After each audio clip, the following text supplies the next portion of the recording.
सकाळीच सुनीलने विनोदला फोन केला होता, पण वारंवार कॉल करूनही तो उचलत नाही, म्हणून तो त्याच्या घरी आला. दरवाजात वर्तमानपत्र आणि दुधाची पिशवी पडलेली होती आणि दुपारचे 2:30 वाजले होते. त्याने दरवाजा ठोठावला, पण आतून काहीही हालचाल जाणवत नव्हती.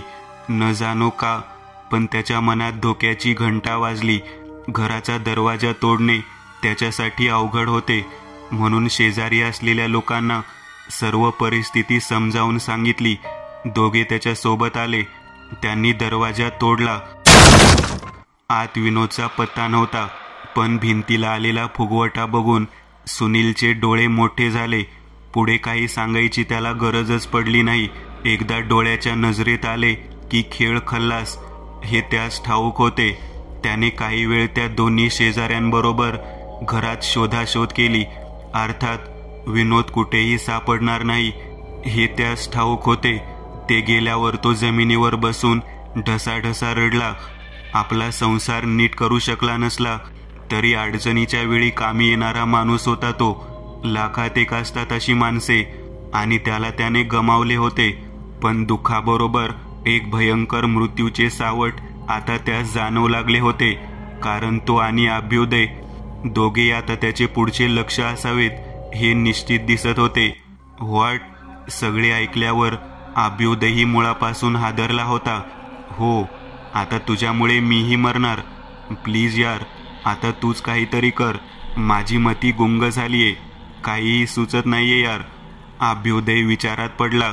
आता पुन्हा डोळा मूळ भिंतीवर उगवला असणारच हे तो जाणून होता, म्हणून तो म्हणाला, कालसारखेच करूया. आधी बाटलीत पेट्रोल नेऊ, फायर एक्स्टिंग्विशरही असू देऊ. माझ्या घरात आहे एक. डोळा भिंतीपासून अलग केला की त्यास अशा जागी कैद करू की तो पुन्हा भिंतीवर उगवायला नको. दोघांनी घाई केली. सारे सामान घेऊन बंगल्यात आले आणि मग पायऱ्या चढून वर आले खरे, पण भिंतीवर फुगवटा नव्हताच. तेव्हा डोळा कुठून असणार? दोघे जमिनीवर बसले आणि डोक्याला हात लावले. साला डोळा गेला कुठे? सुनील म्हणाला. विचार असा कर की साला डोळा आला कुठून, म्हणजे डोळ्याचा उगम समजला तरच त्याचा अंतही करता येईल बघ. विचार कर, डोळा कसा आला असेल इथे? हॉलिवूडमध्ये दाखवतात त्यानुसार एखादा लहानसा दगड पृथ्वीवर आला असेल आणि त्यात तो डोळा असावा. त्या लहान मुलाने तो घरी आणला आणि हे सुरू झाले. नाही, असे असते तर डोळ्याने यामिनी, भूषण आणि विनोदच्या घरी अशा रीतीने प्रवास केलाच नसता. यामागे विज्ञान नव्हे, नक्कीच काळी जादू आहे. तसे असेल तर मग विजयने नक्कीच कुणाशी शत्रुत्व केले असावे आणि मग त्याने डोळा अशा रीतीने प्लान केला की तो त्याच्या मुलाच्या हाती लागावा. नाही रे, विजय चेहऱ्यावरून तसा दिसत नव्हता. दिसते तसे नसते, म्हणून जग फसते बेटा. माझ्याकडे बघून कुणीही म्हणेल की मी दिसायला एकदम सज्जन माणूस आहे, पण मी आहे का तुला माहीत आहेस. तुझा गैरसमज आहे तो. तू सज्जन बिलकुल दिसत नाहीस. मूर्खा, विषयांतर नको करूस. उदाहरण दिले तुला मी.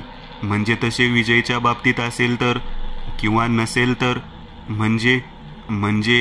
म्हणजे तो खरोखर चांगला माणूस असेल, पण कुणीतरी त्याच्या प्रगतीवर जळत असेल तर असू शकते. पण त्याचा शोध घेण्या इतका वेळ आहे आपल्याकडे नाही. थिअरीज आहेत या. असे कोणी आहे जो विजयविषयी माहिती देऊ शकेल? त्याचा भाऊ कार्तिक आहे. कार्तिक, कर त्याला फोन. मग फोन करून अभ्युदयने त्याचा पत्ता मिळवला व त्याच्या कारने दोघे 3 तासाचा प्रवास करून त्याच्या गावी पोहोचले. तो गावात राहत असला तरी तिथे त्याचा मोठा बंगला होता. सगळे गाव एकीकडे आणि हा बंगला एकीकडे अशी परिस्थिती होती. भल्या मोठ्या जमिनीवर तारेच्या कुंपणाने घेरलेला बंगला. आत एक बाग बनवलेली होती. तिथल्या झुडपांना सुंदर आकार दिलेला होता. दाराजवळच एका मोठ्या पिंजऱ्यात मोठी मजबूत कुत्रा बसलेला होता. ते गेटमध्ये शिरताच तो भयंकर आवाजात त्यांच्यावर भुंकू लागला. तसा दरवाजात कार्तिक येऊन उभा राहिला. कुत्रा एकाएकी शांत झाला. कार्तिकला दोघे पहिल्यांदाच बघत होते. अंगावर पारंपरिक वेशभूषा होती. धिप्पाड शरीर, मोठे डोळे, मिशा असा त्याचा अवतार होता. या पिंजऱ्यात बंद आहे कुत्रा, काही करणार नाही, तो मोठ्याने म्हणाला. दोघे घरात आले, सोफ्यावर बसले. सुनील डोळे फाडून सगळे घर बघत होता. काय माहिती हवी होती तुम्हाला? मग अभ्युदयने सगळा घटनाक्रम सांगितला आणि आता त्या दोघांचा जीव कसा धोक्यात आहे हेही सांगितले. दरम्यान एक नोकर मोठ्या कपामध्ये दूध घेऊन आला. डोळा, हे कसे शक्य आहे? असे तर व्हायला नको होते. आपल्या भारदस्त आवाजात मिशीला ताव देत कार्तिक म्हणाला. होय डोळा, आम्हाला हे जाणून घ्यायचे की काय विजयचे कुणाशी शत्रुत्व होते. छे हो, अनेकदा माझ्यापाशी उभा असला तर लोकांना तो माझा सख्खा भाऊ आहे यावरही विश्वास बसत नसे. गडगटासारखे हसत कार्तिक म्हणाला. जाऊ द्या, पण एखादा मांत्रिक ठाऊक आहे का जो आमची मदत करू शकेल? अशा लोकांशी आपला काय संबंध राव? बरं येतो, काही आठवले तर फोन करा प्लीज, हात जोडत अभ्युदय म्हणाला. सुनील काहीतरी बोलणार की त्याने त्यास कोपराने ढोसून जायचा मानाने इथून निघायचा इशारा केला. दोघांनी कार्तिकचा निरोप घेतला. आता ते त्याच्या बंगल्याच्या बाहेरच उभ्या असलेल्या गाडीत येऊन बसले. नक्की यानेच आपल्या भावाची हत्या केलीये? हो, हे असे व्हायला नको होते म्हणे. म्हणजे याचा अर्थ असा असावा की काम झाल्यावर तो डोळा नष्ट व्हायला हवा होता. असंच असावं, राईट? अर्थात. अचानक कोणीतरी गाडीच्या खिडकीवर बोटाने टकटक केले. बाहेर एक जण उभा होता. सुनीलने काच उघडला तसा चिठ्ठी टाकून तो वाऱ्यासारखा फरार झाला. मराठी शाळा आहे इथून पुढे काही अंतरावर. येताना दिसलीच असेल तशी तुम्हाला ती. तिच्या गेटजवळ थांबा, मी येतोय. सुनीलने वाचून दाखवले. मग ते तिथे गेले. 20 मिनिटात एक जण सायकलवर त्यांच्या गाडीजवळ आला. दोघे बाहेर आले. हा तोच माणूस होता जो त्यांना कार्तिकच्या घरात दूध घेऊन आला होता. त्याच्या शरीरावर वयाचा अंदाज येत नव्हता. सावळ्या रंगाचा सडपातळ असा, डोक्यावर पांढरी टोपी घातलेली होती आणि संपूर्ण अंगावरही पांढराच पारंपरिक वेशभूषा दिसत होती. तो बोलू लागला. मी विश्वास. मॅच दिला होता कार्तिकला मांत्रिकाचा पत्ता. लय मोठी चूक केली, पछतावा येतोय. मांत्रिक? होय, बेनामी मांत्रिक म्हणतात त्याला गावातली लोक. 1 वर्ष झाला असेल त्याला गावात येऊन. स्मशानात राहतो. कुणाचा गेम करायचा असेल तर त्याच्याकडे जायचं, पण त्याला कितीही पैसे द्या, सहजासहजी ऐकत नाही तो. त्याला पटले की खरोखर असं करण्यावाचून इलाज नाही, मगच तो काही बाई वस्तू देतो, कधी तेल कधी काय. मग मालक मला बोलला म्हणे तेच भावाला अशी गोम ठाऊक झाली की त्यामुळे तो माझी वाट लावल. गोम म्हणजे ते काय असते? गुपित रे चक्रम. मग पुढे? ते रहस्य काय होते तुला माहितीये की? त्यामुळे कार्तिकची वाट लागू शकत होती. कुणा ठाऊक, मला सांगितलं असतं मग म्या बी त्याची वाट लावली असती की. तो कशाला सांगल मला? हो, ते पण आहे. मग मॅच त्याला मांत्रिकाकडे नेलं, त्याला पटवलं, खोटी कथा सांगितली. म्हटलो एक शहरातल्या माणसाला याच्या मालकीचा गावातल्या जमिनीचा पट्टा हवा याच्याकडून, पण ह्यो तयार नाही, म्हणून तो याला लई परेशान करतोय, खोट्या गुन्ह्यात अडकवतो, असे धमकावतोय. कार्तिकचा पोरगा शहरात शिकतो तर माणसे पाठवून त्याने त्याला लई हाणला, हाडे मोडून टाकली, अशी गोष्ट सांगितली आणि आणखी बराच मसाला लावला. माझी कथाच अशी होती की ते ऐकून मांत्रिक लई चिडला. डोळे लाल झाले त्याची आणि त्यानं गोटीच्या आकाराची वस्तू सामानातून बाहेर काढली. मुठीत पकडून बराच वेळ मंत्र बोलला. देत म्हणाला, ह्यो आहे डोळा. दुश्मनाला दिला की तो होईल चोळामोळा. म्या लई हसलो होतो त्यावर तवा. फुल कॉमेडी कविताच बनली की राव. मग त्याच्या हसण्याकडे दुर्लक्ष करत अभ्युदयने विचारले, मग मांत्रिक एक म्हणाला होता, तो एक गोष्ट घडी घडी विचारायचा, नक्की तो माणूस खराब आहे ना? आम्ही हो म्हणायचो. मग तो म्हणाला की काही काळजी नको, त्याच्या मुलाबाळापासून सर्वांचा नाश होईल. पाप करतो होय, त्रास देतो होय, धमकी देतो होय. मग आता आमची मदत करायची इच्छा का झाली तुला? सुनीलने विचारले. सांगतो साहेब. काम झाल्यानं कार्तिक लय खुश होता. त्यानं मला बक्कळ पैसा दिला आणि म्हणाला की काटा दूर झाला एकदाचा. साहेब पैसा मिळाला, पण तेव्हापासून झोप नाही बघा. मला नंतर वाटलं की म्या लई मोठी चूक केली. काय माहीत कार्तिक येडा आहे. उगीच छोटा मोठा वाद झाला असेल आणि त्यानं मला खोटं सांगून मग नंतर मांत्रिकाला मला खोटं बोलायला भाग पाडून आपल्या भावाचा काटा काढला असेल आणि म्या तुम्हाला बोलताना ऐकलं. समजलं की आता तो तुमच्या मागे पडलाय. साहेब, आघोरी शक्ती आहे ती. एकदा मागे लागली तर सोडत नाही बरं. दोघांना घाम फुटला होता. मग सुनीलने मुद्द्याचा प्रश्न विचारला. मांत्रिक राहतो तरी कुठे? तेच सांगायला आलो म्या. जास्त काही अवघड नाही. मग तोंडीच पत्ता सांगून तो सायकलवर स्वार होत पायंडल मारत निघून गेला. दोघे स्मशानात आले आणि मग तिथेच कोपऱ्यात असलेल्या झोपडीत शिरले. आज जमिनीवर बसलेला काहीतरी पुटपुटणारा मांत्रिक त्यांना दिसला. त्यांनी अंगाला राख लावलेली दिसत होती. डोळे मिटून काहीतरी साधना करण्यात व्यस्त आहे असे वाटत होते. अंगावरचे कपडे ठिकठिकाणी फाटलेले होते. शेजारीच एक झोळी पडलेली होती व त्यात काहीतरी सामान असेल असा अंदाज येत होता. झोपडीत फक्त एकच दिवा पेटलेला होता. बाबा, आमची मदत करा, सुनील म्हणाला. तसा एक हात वर करून त्यांनी त्यास शांत केले. दोघे हात जोडून जमिनीवर बसले. थोडका नव्हे, चांगले 2 तास वेळ गेला.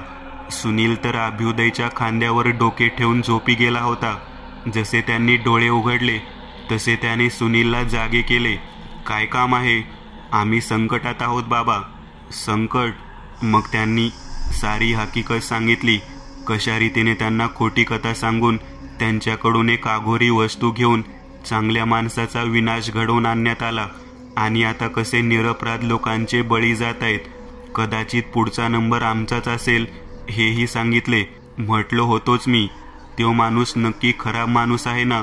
तेव्हा हो म्हणे. आता अनर्थ होणार, फक्त अनर्थ. काहीतरी करा बाबा. मी काय करणार आता? तो डोळा म्हणजे काय खेळ होता?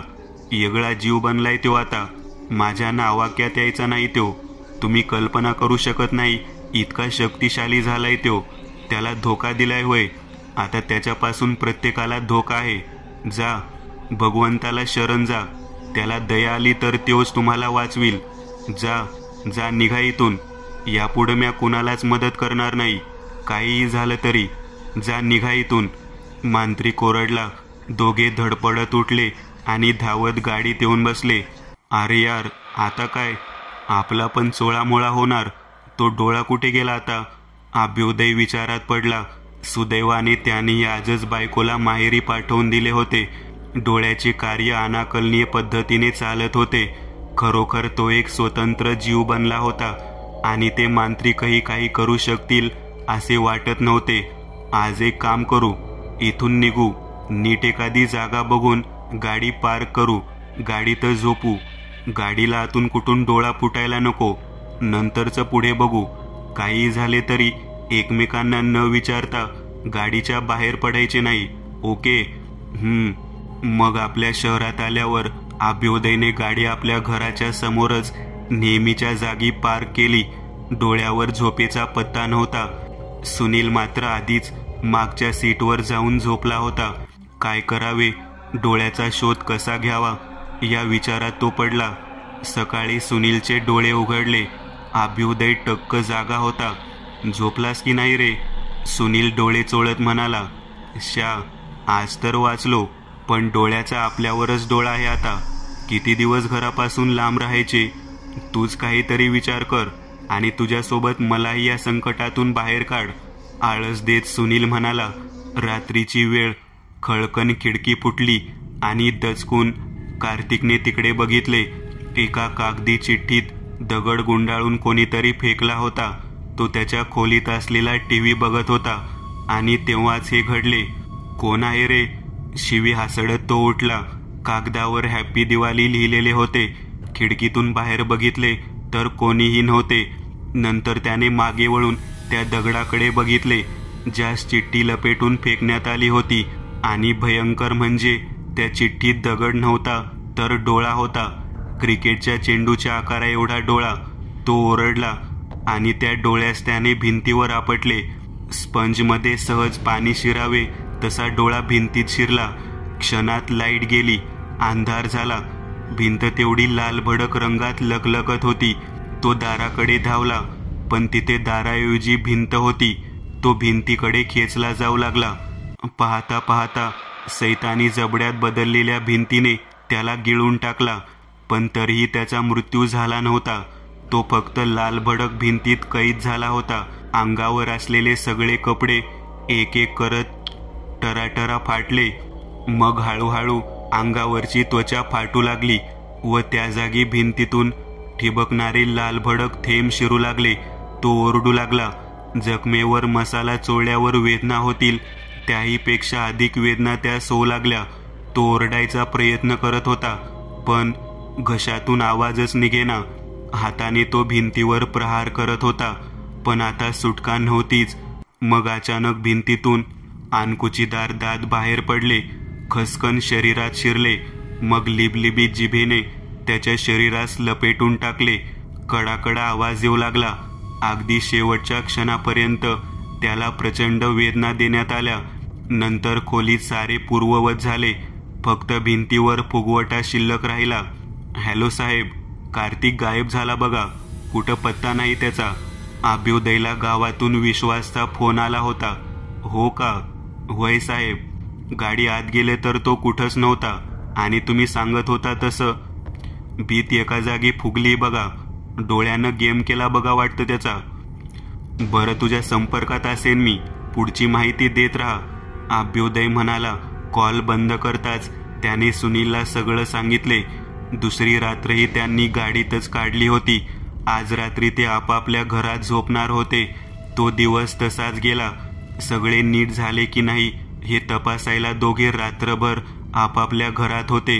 दोघे त्या रात्रीही कसेबसे जागेच होते. दुसऱ्या दिवशी सकाळपर्यंत काहीही झाले नाही.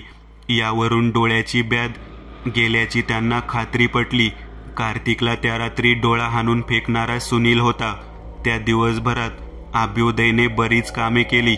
आधी डोळा आता त्याच्या बंगल्यात नव्हता, यावरून तो नक्कीच नंतर यामिनी नंतर ज्या खोलीत शिफ्ट झाली होती तिथे गेला असावा, असा त्याने अंदाज काढला. त्यानुसार त्या खोलीच्या मालकाची भेट घेऊन त्या दोघांनी सर्व हकीकत त्यांना सांगितली. त्यांचा या प्रकारावर विश्वास बसला नाही, पण ते तयार झाले. जेव्हा दोघे घरमालकाला घेऊन त्याच्या घरात आले आणि त्यांनी हातोडीच्या साह्याने भिंतीला आलेला फुगवटा फोडून डोळा बाहेर काढला, तेव्हा त्या घरमालकाचा विश्वास बसला. यावेळी तो डोळा भिंतीतून सहज अलग झाला. आग लावायची गरजच पडली नाही. डोळा काळजीपूर्वक एका लोखंडी बॉक्समध्ये ठेवण्यात आला. नंतर पुन्हा ते त्या गावी गेले व अभ्युदयच्या योजनेनुसार मग रात्री सुनीलने काळजीपूर्वक तो डोळा कार्तिकच्या घरात फेकला. सायंकाळीच त्यांनी विश्वासची भेट घेऊन मोबाईल नंबर्स एक्सचेंज केले होते, जेणेकरून गावात घडणाऱ्या घडामोडींची माहिती त्याच्याकडून मिळत राहील. अर्थात नंतर कार्तिकचा अंत झाला. सारे विनादिक्कत पार पडले. रात्रभर स्वतःच्या घरातच जागरण करून काढल्यावर सकाळी सकाळी सुनील अभ्युदयच्या घरी आला. दरवाजा उघडताच त्याने आधी त्यास मिठी मारली. दोघे आत आले. तो सोफ्यावर बसला. मग अभ्युदयने त्यास दिवाळीचा फराळ दिला आणि स्वतःही घेतला. दोघांचा फराळ खात खात गप्पा सुरू झाल्या. यार, पण तुला कसे समजले की डोळ्याला कार्तिक हवाय म्हणून? सोपं यार, बघ, मांत्रिक त्याला खोदून खोदून विचारत होता की माणूस नक्की खराबच आहे ना, असे विश्वासने आपल्याला सांगितले, राईट? हो, पण कार्तिकने आपल्या स्वार्थासाठी डोळ्याचा वापर करून आपल्या चांगल्या भावाची आणि परिवाराची हत्या घडवून आणली. त्याने तो डोळा अशा रीतीने प्लांट केला असेल की तो त्याच्यापर्यंत जावा. आता त्यास जी मोहीम दिली गेली होती ती त्याने पूर्ण केली, पण नंतर त्याने आपली मोहीम सुरू केली. लक्षात घे, ज्या अर्थी मांत्रिक वारंवार बोलत होता की तो माणूस वाईटच आहे ना, यावरून त्याचा वापर केवळ दुष्ट व्यक्तींवर करायचा होता. तसे झाले नाही, म्हणून डोळा बिघडला. एरवी आपले काम करून तो स्वतःच नष्ट झाला असता, पण आता तो वेगळा क्रूर जीव बनला आणि निरपराध लोकांचे जीव घेऊ लागला. कदाचित त्याला जिवंत राहण्यासाठी असे करावे लागत असेल. मित्रा, जिवंत राहण्यासाठी नव्हे. आता माझ्या लक्षात आले की त्या डोळ्याने हत्या घडवून आणून एका अशा चेन रिॲक्शनची सुरुवात केली की अल्टिमेटली तो त्याचा वाईट कामाकरिता वापर करणाऱ्या कार्तिकपर्यंत घेऊन जाईल. बघ, जेव्हा विनोदने त्या दिवशी डोळा काढायचा प्रयत्न केला तेव्हा तो सहजासहजी निघाला नव्हता, पण जेव्हा आपण नंतर डोळा काढला तेव्हा तो सहजपणे निघाला. कारण त्या जाणीव झाली असावी की आता तो आपल्या अंतिम लक्ष्यापर्यंत पोहोचणार आहे. अरे यार, काय जबरदस्त थिअरी आहे. एक नंबर. अभ्युदयने त्याचे कौतुक केले. नंतरही अभ्युदयने काही दिवसांनी गावाकडे विश्वासला फोन करून माहिती काढली. सुदैवाने कार्तिक गेला असला तरी त्या डोळ्याने त्याच्या इतर कोणत्याही परिवाराच्या सदस्याला काहीही केले नव्हते. यावरून डोळा आता स्वतःहून नष्ट झाला असावा हे सिद्ध झाले होते. पण एका अतिमानवीय शक्तीचा चुकीचा वापर करायची शिक्षा अंतिमतः कार्तिकला भोगावी लागली असली तरी त्यामुळे इतरांनाही विनाकारण त्याचे परिणाम भोगावे लागले. सारे काही झाले गेले विसरून अभ्युदय आणि सुनील आपापल्या आयुष्यात व्यस्त झाले. कालांतराने अभ्युदयच्या बंगल्याला नवे भाडेकरू मिळाले आणि नंतर तो बंगला झपाटलेला नसल्याची परिसरातल्या लोकांनाही खात्री झाली. पण त्यानंतरही कधी कुठे फुगवट आलेली भिंत दिसली की अभ्युदयचा थरकाप उडतो आणि सगळा अमानवीय प्रकार आठवल्याशिवाय राहत नाही. मित्रांनो, आज पुरतं एवढंच. तुम्हाला जर काही गोष्ट आवडली असेल तर नक्की लाईक करा. तुमच्यापैकी बरेचसे जण व्हिडिओ लाईक न करताच पळून जातात, पण हा जर व्हिडिओ तुम्ही लाईक केला तर मला जरा बरं वाटेल आणि असेच भारी भारी व्हिडिओ बनवायची माझ्यात एनर्जी येईल. त्यामुळे नक्की लाईक करा. आणि अजूनही कोणी या चॅनलला सबस्क्राईब केलेलं नसाल तर लगेच सबस्क्राईब करून टाका. आणि बाजूची घंटी ती मात्र दाबायला विसरू नका. देवाची घंटी आहे ती. चला तर मग पुन्हा भेटूया अशीच एक आगळी वेगळी गोष्ट घेऊन पुढच्या